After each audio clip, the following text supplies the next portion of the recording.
नमस्कार प्रिय विद्यार्थियों, बिडेन एकेडमी बुच्चावास के इस ऑनलाइन प्लेटफॉर्म पर एक बार आपका फिर से हार्दिक स्वागत है। हम कक्षा 10 मैथ की क्लास में चर्चा कर रहे थे प्रायिकता के बारे में, जिसमें अपन लास्ट में चर्चा कर रहे थे सिक्के के बारे में कि एक सिक्के को एक बार उछाल रहे हैं, 2 बार उछाल रहे हैं, 3 बार उछाल रहे हैं तो परिणाम क्या क्या प्राप्त होते हैं। मैं एक बार सिक्के वाला फिर से दोबारा बता देता हूँ और उसके बाद सिक्के पर बनने वाले क्वेश्चनों की चर्चा करेंगे आज। तो लिख देता हूँ मैं, एक सिक्के को एक बार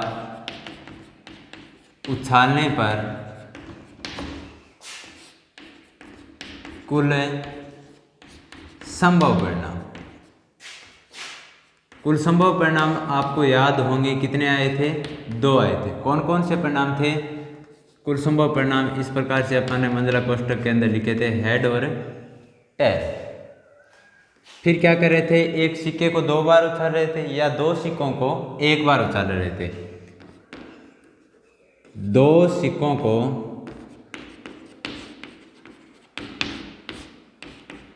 एक बार या एक सिक्के को 2 बार उछालने पर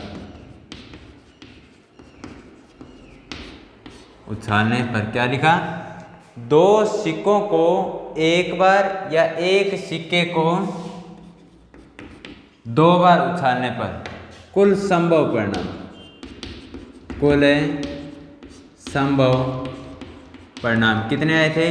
4 परिणाम आए थे। कौन कौन से थे? Head head, head tail, tail head और टेल टेल। आपको ये बार बार लिखने पड़ेंगे तब जाकर याद हो जाएंगे आपके। अब तीसरी बात क्या था कि 3 सिक्कों को एक बार उछालने पर या 3 सिक्कों को एक बार या एक सिक्के को 3 बार उछालने पर, एक सिक्के को 3 बार उछालने पर कुल संभव परिणाम कितने थे? 8 थे। और कौन कौन से थे? Head head head, head head tail, head tail tail, तीनों बार टेल हो सकता है, tail tail head, tail head head. कितने हो गए? 3 3 6 हो गए। और इस प्रकार हेड टेल हेड और टेल हेड टेल ये थे। ये एक बार उछालने पर 2, 2 बार उछालने पर या 2 सिक्कों को एक बार उछालने पर परिणाम 4 और 3 सिक्कों को एक बार या एक सिक्के को 3 बार उछालने पर टोटल परिणाम है 8। इस प्रकार से हमारे परिणाम आए थे। अब इस पे बनने वाले क्वेश्चनों की चर्चा करते हैं। एग्जाम्पल नंबर 1 देखते हैं। जैसे कि कोई एक सिक्का है, उसको कितनी बार उछाल रहे हैं? 1 बार उछाल रहे हैं। तो यहाँ क्या क्या परिणाम आए? हेड या टेल, यही परिणाम होंगे। तो कुल संभव परिणाम कितने हो गए? 2 हो गए। क्वेश्चन में क्या पूछ रहा है? जैसे एग्जाम्पल नंबर 1 आपके यही है कि एक सिक्के को एक बार उछालने पर एक चित्त प्राप्त करने की प्रायिकता या एक पट प्राप्त करने की प्रायिकता। अब हिंदी में लिखा होगा चित्त या पट, यदि इंग्लिश में आएगा तो हेड और टेल। चित्त को अपन हेड बोलते हैं, पट को अपन टेल बोलते हैं। याद कैसे रखना है? पट में लास्ट में टे आ रहा है और इधर टेल, इसमें भी क्या आ रहा है? टे आ रहा है। इस एक को याद रख लीजिए, चित्त वाला अपने आप याद हो जाएगा। चित्त को अपन किससे लिखते हैं? हेड से। और पट को अपन किससे लिखते हैं? टी से। तो एग्जाम्पल नंबर 1 के अंदर क्या है? एक सिक्के को एक बार उछाला जा रहा है तो एक चित्त प्राप्त करने की प्रायिकता और एक पट प्राप्त करने की प्रायिकता। तो अपन पहले इसमें किस प्रकार से करते हैं एग्जाम्पल को वो देखिए कि एक सिक्के को सॉल्यूशन बता रहा हूँ मैं डायरेक्ट। एक बार उछालने पर कुल संभव परिणाम कुल संभव परिणाम कितने बनते हैं? 2 बनते हैं। और कौन कौन से बनते हैं? हेड और टेल। यहाँ से सॉल्यूशन करा रहा हूँ मैं 1 नंबर एग्जाम्पल का। एक सिक्के को एक बार उछालने पर कुल संभव परिणाम कितने बन रहे हैं? 2। कौन कौन से? हेड और टेल। पूछा क्या है उसके अंदर है? पहला है कि एक चित्त आने की प्रायिकता। तो घटना ई हमारे पास क्या बन गई? चित्त आना चाहिए सिक्के को उछालने पर। तो पहला है घटना ई है, उसमें वो है एक चित्त आने की प्रायिकता, एक चित्त आने की प्रायिकता। ये क्या है हमारे पास से क्वेश्चन के अंदर दी गई घटना की आना क्या चाहिए? सिक्के को उछालने पर चित्त आना चाहिए। तो चित्त कितनी बार आ रहा है वो देखिए। चित्त तो एक बार आ रहा है। हेड कितनी बार आ रहा है? एक बार आ रहा है एक सिक्के को उछालने पर। तो यहाँ क्या बनेगी? अनुकूल स्थितियां बनेंगी। तो अनुकूल परिणाम, अनुकूल परिणाम क्या बनेंगे? 1 बनेंगे। और वो परिणाम है क्या? इस प्रकार से आप लिख सकते हो नीचे, ठीक है, हेड। अब क्या पूछा है? चित्त आने की प्रायिकता पूछे। तो प्रायिकता का सूत्र लिखेंगे। प्रायिकता बराबर क्या होता है? प्रायिकता बराबर है अनुकूल परिणाम की संख्या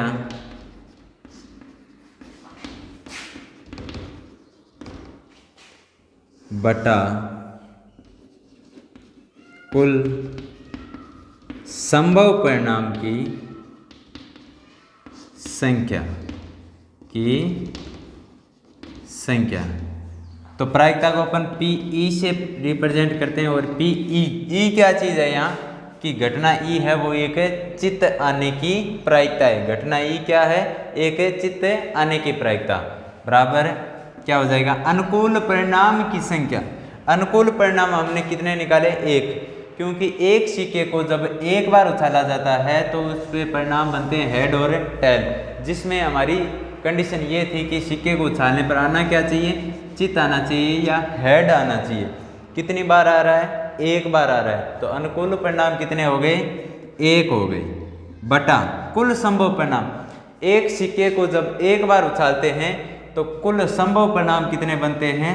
2 परिणाम बनते हैं। यानी पी बराबर क्या हो गया? 1/2। अतः एक सिक्के को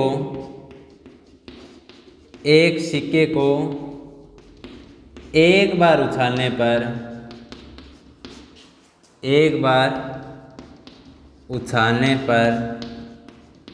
चित्त आने की प्रायिकता, चित्त आने की प्रायिकता बराबर क्या हो जाएगी? 1/2। 1/2। इसका सेकेंड क्वेश्चन क्या है? उसमें घटना ई चेंज हो जाती है। क्या चेंज हो जाती है? घटना ई। एक चित्त की जगह क्या लिख दिया उसने? एक पट आने की प्रायिकता। एक पट का मतलब है टेल। टेल कितनी बार आ रहा है? एक ही बार टेल आ रहा है। तो अनुकूल परिणाम हमारे पास होंगे 1। तो प्रायिकता क्या हो जाएगी? 1/2। और उसके बाद लिख देना अतः एक सिक्के को एक बार उछालने पर पट आने की प्रायिकता क्या है? 1/2। आप इसे नोट डाउन कीजिए और इसका सेकंड पार्ट स्वयं कीजिए। और अब चर्चा करते हैं अपन नेक्स्ट एग्जाम्पल की। एक सिक्के को 2 बार उछाला जाए या 2 सिक्कों को एक बार उछाला जाए। तो एग्जाम्पल क्या है? एक सिक्के को 2 बार उछालने पर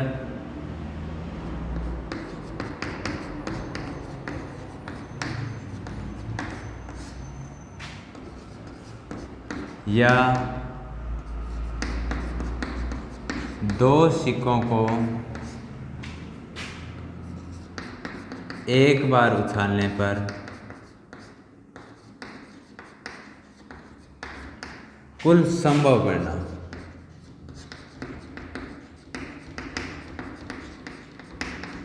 कितने आ रहे थे? 4 आ रहे थे। और कौन कौन से थे? Head head tail, tail head और टेल टेल। एक सिक्के को 2 बार उछालने पर या 2 सिक्कों को कितनी बार है? 1 बार उछालने पर कुल संभव परिणाम कितने आ रहे थे? 4 आ रहे थे। कौन कौन से? हेड हेड, टेल हेड और हेड टेल और टेल टेल। टोटल संभव परिणाम कितने आ गए? 4 आ गए। अब इसमें क्वेश्चन किस प्रकार से पूछता है वो देखिए। ये मैं यहाँ से सॉल्यूशन ही है, एक टाइप का क्वेश्चन आपके सामने जो भी हो, लेकिन बनते किस प्रकार से वो बता रहा हूँ। इसके अंदर 1 नंबर क्वेश्चन क्या पूछ सकता है कि दोनों बार चित्त आने की प्रायिकता, दोनों बार चित्त आने की प्रायिकता। दूसरा क्वेश्चन क्या पूछ सकता है? दोनों बार पट आने की प्रायिकता।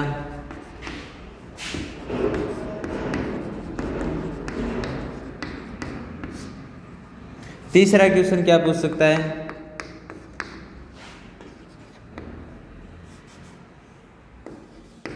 दोनों बार चित्त नहीं आने की प्रायिकता, चित्त नहीं आने की प्रायिकता। चौथा क्वेश्चन क्या पूछ सकता है? दोनों बार पट नहीं आने की प्रायिकता।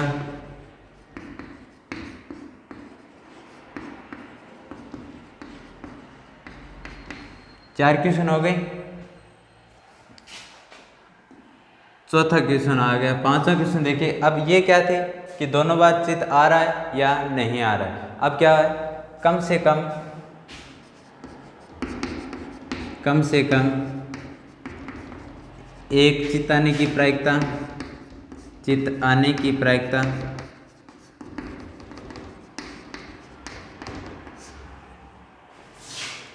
पाँच 6 नंबर देखिए। कम से कम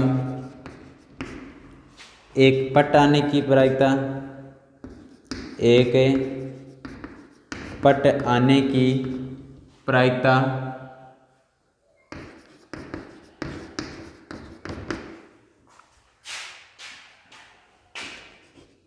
7 नंबर अधिक से अधिक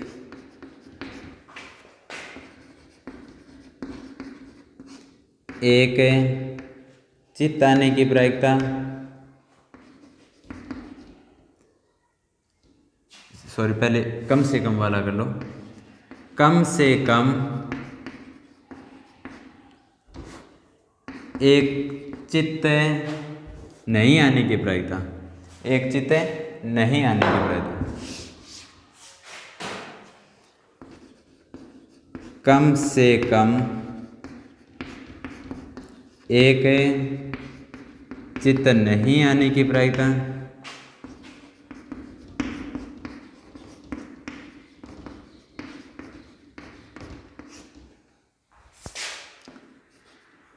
और 8 नंबर है कम से कम एक पट नहीं आने की प्रायिकता। अब इन दोनों क्वेश्चनों को चेंज करके भी वो लिख सकता है। कैसे? कम से कम एक चित्त नहीं आने की प्रायिकता। इसका मतलब वो पूछ रहा है ज्यादा से ज्यादा, यानी अधिक से अधिक चित्त आने की प्रायिकता। अधिक से अधिक एक चित्त आने की प्रायिकता, आने की प्रायिकता। और इसमें भी कम से कम एक पट नहीं आने की प्रायिकता पूछ रहा है। कम से कम एक पट नहीं आना चाहिए, इसका मतलब वो अधिक से अधिक की पूछ रहा है हमसे। तो यहाँ ऐसे भी लिखा हो सकता है कि अधिक से अधिक एक पट आने की प्रायिकता। ठीक है, नहीं की जगह आने की प्रायिकता। इस टाइप से क्वेश्चन बन सकते हैं। दोनों बार चित्त आने की प्रायिकता पूछ सकता है, दोनों बार पट आने की प्रायिकता पूछ सकता है। दोनों बार चित नहीं आने की प्रायिकता पूछ सकता है और दोनों बार पट नहीं आने की प्रायिकता पूछ सकता है। कम से कम एक चित आने की प्रायिकता पूछ सकता है और कम से कम एक पट आने की प्रायिकता पूछ सकता है। कम से कम एक चित नहीं आने की प्रायिकता पूछ सकता है। अब नहीं आने का मतलब चित नहीं आना चाहिए। कब, कितनी बार नहीं आना चाहिए? कम से कम एक बार चित नहीं आना चाहिए। इसका मतलब ज्यादा से ज्यादा बार चित आ सकता है। तो ये क्वेश्चन इस प्रकार बन सकता है, अधिक से अधिक एक चित आने की प्रायिकता, अधिक से अधिक एक चित आने की प्रायिकता, कम से कम एक पट नहीं आने की प्रायिकता, कम से कम एक बार पट नहीं आना चाहिए। इसका मतलब अधिक से अधिक एक पट क्या है? आ सकता है। एक पट आने की प्रायिकता वो हमसे क्या कर सकता है? पूछ सकता है। तो अपन पहले का सॉल्यूशन देखते हैं। देखो ऊपर आपके सामने परिणाम लिखे हुए हैं। क्वेश्चन के अंदर यहाँ सूत्र लिखने के लिए जगह नहीं है, मैं आपको बता देता हूँ किस प्रकार से करना है। बाकी चर्चा अपन प्रश्नावली के क्वेश्चन करेंगे उस टाइम इसकी और ज़्यादा गहनता से करेंगे। दो सिक्कों को या एक सिक्के को एक बार उछालने पर परिणाम 4 बने, ठीक है। ये परिणाम ध्यान में रखने हैं। Head head head tail tail head tail tail. अब चित्त किसको बोलते हैं ये और दोबारा बता देता हूँ मैं एक बार। चित्त बोलते हैं हेड को और पट बोलते हैं टेल को। ये चीज़ भी ध्यान में रखनी है आपको। पहला क्वेश्चन क्या बन रहा है? दोनों बार चित्त आने की प्रायिकता। वैसे प्रायिकता का सूत्र क्या होता है? अनुकूल घटित परिणाम बटा कुल संभव परिणाम, या अनुकूल परिणामों की संख्या बटा कुल परिणामों की संख्या। तो हमारे पास कुल परिणाम तो 4 आ गए। इसका मतलब इन सभी 8 के 8 क्वेश्चनों को सरल करने के लिए अनुकूल परिणाम या कुल संभव परिणाम कितने रहेंगे? 4 ही रहेंगे, ठीक है। तो दोनों बार चित्त आने की प्रायिकता। अब आप इन परिणाम को देखिए, दोनों बार चित्त कहाँ कहाँ आ रहा है? चित्त का मतलब होता है हेड, यहाँ आ रहा है, हेड आ रहा है दोनों सिक्कों पर। यहाँ एक बार हेड आ गया, एक बार टेल। इसका मतलब दोनों बार तो नहीं आया। यहाँ एक बार टेल, यहाँ एक बार हेड। इसका मतलब यहाँ भी दोनों बार नहीं आया। एक बार तो आ रहा है लेकिन दोनों बार नहीं आया। यहाँ टेल और टेल, यानी यहाँ दोनों बार ही नहीं। तो हमारे पास कुल संभव परिणाम यहाँ से कितने निकल कर आए? घटना किसके लिए? घटना दोनों बार चित्त आने की के लिए परिणाम टोटल कितने निकल कर आ रहे हैं? एक परिणाम निकल के आया। अनुकूल घटित परिणाम आया 1 बटा कुल संभव परिणाम से 4। तो प्रायिकता क्या हो जाएगी? 1 बटा 4 हो जाएगी। सूत्र से मैं आपको एक बार फिर से बता रहा हूँ, यहाँ सूत्र लिखने के लिए जगह नहीं है थोड़ी, तो मैं डायरेक्ट बता रहा हूँ। लेकिन जब भी अपन प्रश्नावली के सवाल करेंगे वहाँ बेसिक तरीके से बताया जाएगा आपको सब कुछ। दोनों बार पट आने की प्रायिकता। अब दोनों बार पट देखो, यहाँ हेड हेड नहीं आ रहा, एक बार भी नहीं है। यहाँ हेड टेल एक बार आ रहा है, यहाँ टेल हेड यहाँ भी एक बार, लेकिन टेल टेल यहाँ दोनों बार क्या आ रहा है? पट। यानी कितनी बार आया? एक बार आया। हमारे लिए अनुकूल परिणाम कितने बने? 1 बने। कुल संभव परिणाम कितने थे? 4 थे। तो प्रायिकता इसकी भी कितनी होगी? 1 बटा 4 होगी। अब कह रहा है कि दोनों बार चित्त नहीं आने की प्रायिकता। क्या दोनों बार चित्त नहीं आना चाहिए? तो इसका मतलब एक बार तो आ सकता है। क्या पूछा है इसने? कि दोनों बार चित्त नहीं आने की प्रायिकता पूछ रहा है। इसका मतलब एक बार तो चित्त आ सकते हैं। दोनों बार चित्त किस में आ रहे हैं? पहली बार में आ रहे हैं, यानी दोनों बार हेड हेड आ गए। इसका मतलब ये हमें नहीं लेना, दोनों बार नहीं आना चाहिए। तो एक बार तो आ सकते हैं, यहाँ एक बार आ सकते हैं। इसका मतलब एक परिणाम ये सही है हमारा। यहाँ एक बार आ रहा है, इसका मतलब ये परिणाम भी सही है। यहाँ आ ही नहीं रहा, चित्त क्या है? वो आ ही नहीं रहा, तो इसका मतलब ये भी परिणाम सही है। अगले ने तो ये बोला है कि दोनों बार चित्त नहीं आने चाहिए, तो अब इसमें तो दोनों बार ही नहीं चित्त आए, लेकिन यहाँ एक बार आ रहा है, वो भी काउंट करेंगे क्योंकि अगले ने ये कंडीशन नहीं दी कि एक बार चित्त नहीं आने की प्रायिकता। तो परिणाम टोटल हमारे पास यहाँ से कितने निकल कर आए? 3 निकल कर आए अनुकूल, और कुल संभव परिणाम थे 4, यानी परिणाम प्रायिकता क्या होगी? 3 बटा 4। और इसको इस प्रकार से भी लिख सकते हैं। मैंने क्या बताया था? प्रायिकता, किसी घटना की प्रायिकता, होने की प्रायिकता और नहीं होने की प्रायिकता का योग कितना होता है? 1। यहाँ दोनों बार चित्त आने की प्रायिकता क्या है? 1 बटा 4 है, और दोनों की प्रायिकता का योग कितना होता है? 1 होता है। हमसे पूछ रहा है वो नहीं की, तो यहाँ 1 बटा 2 प्लस पी ए डैश निकाल लेंगे और बराबर है 1, तो यहाँ से पी ए डैश बराबर क्या आया 1 माइनस क्या हो जाएगा 1/2, यहाँ 1/4 है, माइनस क्या हो जाएगा 1/4, तो 1 में से 1/4 घटाएंगे तो प्रायिकता कितनी आएगी 3/4। दोनों तरीकों से इसे कर सकते हैं। अब अगला क्वेश्चन क्या है इसके अंदर, दोनों बार पट नहीं आने की प्रायिकता, यानी 2 बार पट नहीं आना चाहिए, तो इसका मतलब 1 बार भी आ सकता है, नहीं भी आ सकता है, लेकिन दोनों बार वाला काउंट नहीं करना है अपन को।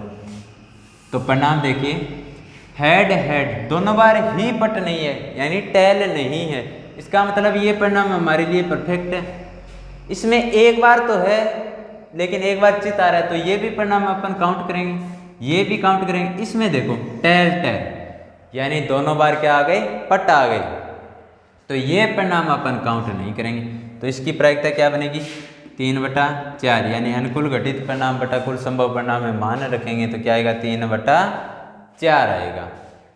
ठीक है, दोनों बार पट नहीं आने की प्रायिकता क्या बनी 3/4। सेम इसी प्रकार से ये कम से कम 1 चित आने की प्रायिकता, कम से कम 1 पट आने की प्रायिकता, सेम यही आंसर इनके रहेंगे।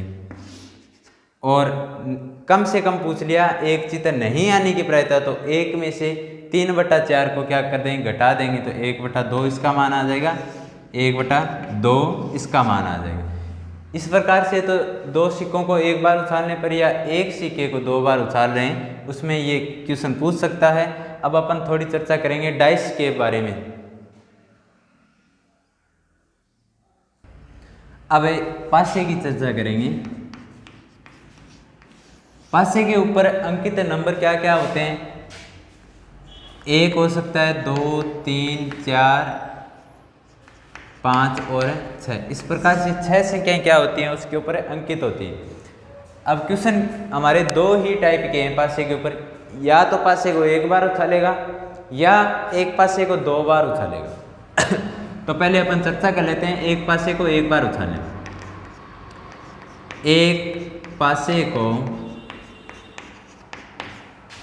1 बार उछालने पर, 1 बार उछालने पर कुल संभव परिणाम, कुल संभव परिणाम। अब पासे के ऊपर 6 संख्याएं अंकित हैं, इसका मतलब परिणाम भी कुल कितने होंगे 6 ही होंगे। और कौन कौन से हो जाएंगे इस प्रकार से 1, 2, 3, 4, 5 और 6। इस पर क्वेश्चन किस प्रकार से बनेंगे वो अपन नेक्स्ट क्लास में चर्चा करेंगे। एक पासे को 1 बार उठाने पर कुल परिणाम कितने बने 6 बने। किस प्रकार से 1, 2, 3, 4, 5, 6। और दूसरा अपनी बुक के अंदर क्वेश्चन है तो वो है एक पासे को 2 बार या 2 पासों को 1 बार उछालने पर कुल परिणाम। 2 पासों को 1 बार उछालने पर